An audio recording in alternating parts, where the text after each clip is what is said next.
Hi, it's the Rambling Toffee here. I hope everybody's doing okay today. I just thought I'll do a quick video basically, regarding everything that's just blown up, regarding the 10-point deduction that Everton have been dished out by the Independent Commission and the Premier League from Friday. If you've not seen my video from Friday, it's down below if you want to see it. And also, feel free to give me your opinion, what you think of the 10-point deduction. Obviously my initial reaction is shocked, very in disbelief, and actually pretty pissed off about it, really, because it doesn't fit the crime. It doesn't fit the punishment that doesn't fit the crime that we have done. We have breached, yes, but it didn't create any kind of we didn't have a sporting advantage and at all. And in the report it says we didn't have a sporting advantage. Well, you can understand, you can actually see what's happened over the last few years. The fact that we've been struggling and trying to get out of relegation trouble, you can see that. But yeah, from that video point of view, my view is I'm still shocked, I'm still angry, still peed off about it. I'm trying not to swear as much in this video, but we'll see how we go. In essence, I mean, today I've just done my podcast, so feel free, if you've got time. The link below is in my bio, and also be in the link in my description. I did a podcast today, which you can be listened to on Spotify and Apple. My views, I ranted a bit more than usual about this, and the feeling, what can we do next? All we can do is what we're doing currently, and it's amazing, the support. It's unified the fan base, no end. Everybody's pulling together. Everybody, is doing every day, donating money towards the 1878 initiative to get banners and to put things together to do a demonstration on Sunday against Manchester United. And basically, it's over 34,000 I think at the moment has been raised, and there's going to be plenty of massive banners, flags, you name it, everything else. And of course, I mean, on social media is the best place to do it. Of course, the Premier League have got their own Twitter page, and basically anything that they put out there, yes, is it childish? Is it silly? Is it whatever? I don't give a shit, and I don't think anybody else gives a shit. Any Everton out there, we're just doing it to basically piss them off, and it won't get anywhere. It's not gonna, but it's something to get our anger out and in any way possible without hurting anybody, if you know what I mean. And just basically retweeting with the picture of the Premier League logo and putting corrupt under it or anything kind of like that.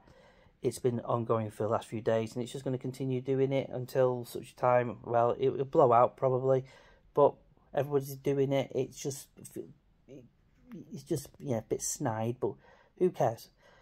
The thing about this video and why I'm doing it is that something I didn't put in the podcast, I did say a little bit about podcast, is how the media are reporting this sanction and this whole story.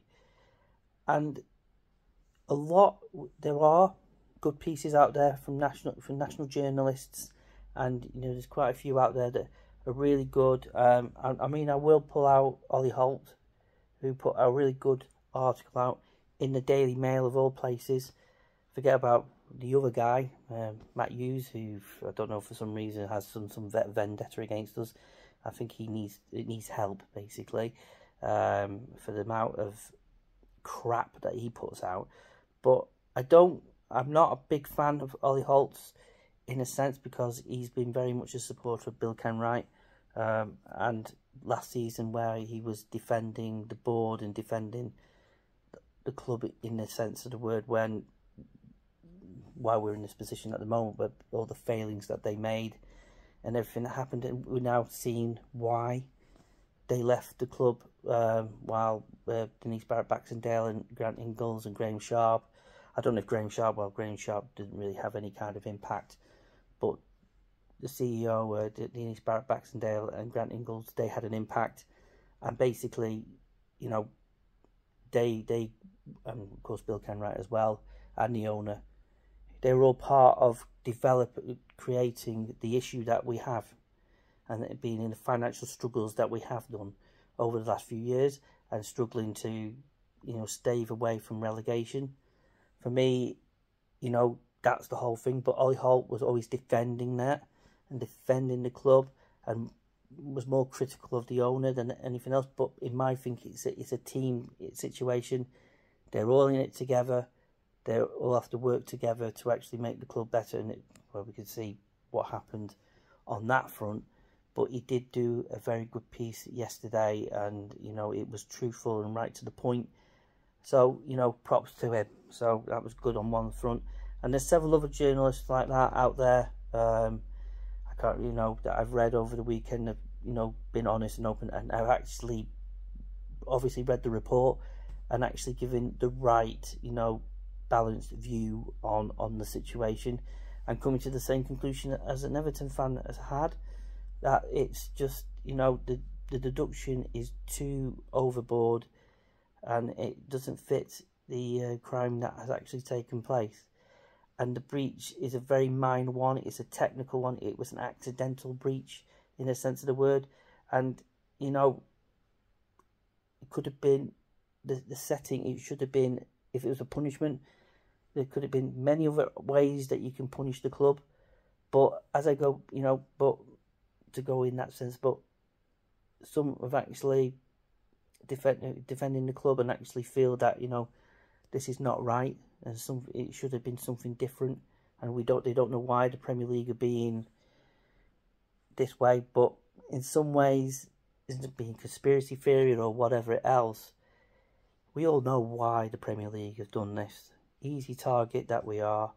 They've worked with us the last few years. They know what our finances are and what we've been doing regarding offsetting our assets, such as Richarlison and players like that who we've sold on to make money and get the best deals we possibly get money in, so we can keep being sustainable. And in a sense of the word, they know our MO, they know the information that they have, obviously, from working with us. But then all of a sudden they found a little bit of a breach that they can go after, and they've really gone after us. And with the advent of the independent regulator that will hopefully come in soon, it needs to come in as soon as possible, but a part of me feels it's going to be after the general election. I hope that's not going to be the case. I hope it gets pushed through a lot quicker than that. We'll see over the next few months when that takes place, but something has to give on that, because somebody needs to be on the case of the Premier League, and to actually make the Premier League a more balanced, more, you know, a balanced league where every club are scrutinised, but every club can be supported, but also become a competitive competition that everybody's got a chance in some form or another to be able to challenge a bit higher up, to be able to get the opportunities. Because at the moment, as we've all seen, we've got 6 football clubs who seem to own the whole of the Premier League, or the 6 football clubs that seem to have a hold over Chris Masters and the Premier League itself. And what that means is that, you know, at a drop of a hat, because of who they are, no disrespect, they are the biggest clubs, you know, the fans all over the world want to watch them on the TV. They buy their merchandise, they go and watch their games. They're willing to spend thousands and thousands, hundreds of thousands of pounds to go and watch them play, and to watch them on the TV all over the world. What the Premier League see, Chris Masters see, what they see is, we need to keep them there. We need to keep them in the Premier League, because that's where we're going to get all the money from. all the TV money. So when the next negotiations come up, the billions and billions of pounds that are going to come in from all different type of TV companies throughout the world who want the rights, and they want, because what they're paying for, they want to see the likes of the Liverpools, the Manchester Uniteds, the Arsenals. They want to see those teams. They want to see them week in, week out. And yes, you need another 14 teams to actually make up that league, and so you can make it into a competition. So you can understand from a Premier League perspective that they need to keep them, but there's 14 other clubs, and those 14 other clubs also need to be able to compete, to be able to be at the top of their game, to be able to have an opportunity. Because the whole point of football, it's a sport, it's a competition. That's what it is. When you watch the game of football, you go and watch your team to want to win. When I played football, I wanted to win football matches when I play football. When I watch my football team, when I watch them, I want them to win. If they lose, I'm disappointed, I'm down, I go missing for weeks. I don't like talking about when we're down, when we're not doing well. But I go purposely in the hope, when the season starts, in the hope and the belief to want to see my team go well in a cup competition, win a trophy, get into Europe, even challenge for the top of the title. Why not? Why can't we believe that? But it feels like it's a closed shop even in the Premier League. Because at the moment you've got 6 teams. Man City, yes, they've got 115 breaches at the moment. They've been charged with 115 charges. And you've got Chelsea now been breaching on different financial irregularities and all sorts of things being investigated on. There's other clubs as well. So the thing is that them clubs, Manchester City can just, because they've made profit about 700 something million pounds, they can keep on buying the best players, the best talent. The likes of Liverpool, as much as, they do it differently, but they're getting people sponsorships and revenue. Their revenue is really, really good as well. And they get an opportunity to go and spend money as well. Arsenal, Manchester United have got a massive amount of debt. But because of how their operation is and merchandise and how they're one of the biggest clubs in the world, they can keep on buying players. They can keep on competing at that level. They're not exactly doing great this season in some forms, but because of their name, they can continue. So these clubs, they need, the Premier League need them in the league. They need them there because it brings in all that money. And the funny thing is, and the 14 other clubs, including Everton in this, is when that TV deal comes up, those 14 other clubs keep quiet. Why? Because they're going to get a lot of money from this TV revenue and prize money. They're going to get money to, and they think, oh yeah, we're going to get £1 billion worth of whatever from these TV deals. So they keep quiet. And they're too scared to even challenge. But the funny story was, we go back in time here, 2 years ago when the Super League, the breakaway was going to happen, when the Wonderful Six decided that, we'll keep quiet, we won't say anything to anybody, we'll keep it quiet, won't say it to the other 14 other clubs in the Premier League, won't say anything to the Premier League itself, and then announce it later on, of course, but they kept it quiet while they negotiated what they wanted to do. And what happened? It came out that they wanted that. They wanted to go there because they wanted the money. They wanted to make more money and, going a European Super League. And you see, the thing is, Everton, and I think 1 or 2 other clubs maybe, but Everton predominantly, stood up not long after that and actually said this is wrong, they need to be relegated or they need to be deducted points. They actually told them, the Premier League, they need to do that for these 6 clubs because of what they've done. So it's a bit weird. Maybe it's a conspiracy on my part that they've taken that on board and they think, well, as soon as Everton have a problem, we're going to go after them. Let's do that. Had an agenda. Or the 6 clubs have said, we have an agenda here. You know, they wanted us relegated. They wanted us, you know, to be deducted points. You know, Masters, do something about it. Look, they've got financial issues. Why don't you go and get them on that or something? I don't know. Maybe it's a conspiracy theory from my part of view. I don't care. But that's just my thought. Maybe I'm wrong, maybe I'm right. I don't know. But that's the question. Yeah? So, from my point of view, when that day happened, when I talk about the media here, and I've rambled off into a direction here, what I'm referring to the media here is that it's how they're reporting what's happened with Everton at the moment and what's happened. The local journalist out there, Joe Thomas, fantastic writer Joe. Some of the stuff he's put out for the Echo is fantastic and great guy, and many others. You know, Patrick Boylan from the Athletic, who writes for a National. Greg O'Keefe, who doesn't do Everton stuff now, but he's a great journalist as well. There's plenty of great journalists out there who have come from a local background, but are now working nationally and actually, you know, saying the truth and putting the right stuff out there. But some of the other journalists are just doing it for clickbait and basically to create a narrative and an agenda to give other fans, not just Everton fans, but other fans who don't know the situation, to get an assumption that basically we've dodged the books and we've done something really, really, really, really bad, when in the real world, that's not the case. So the other question, you know, I go back to back then, a couple of years ago in the Super League breakaway. I can remember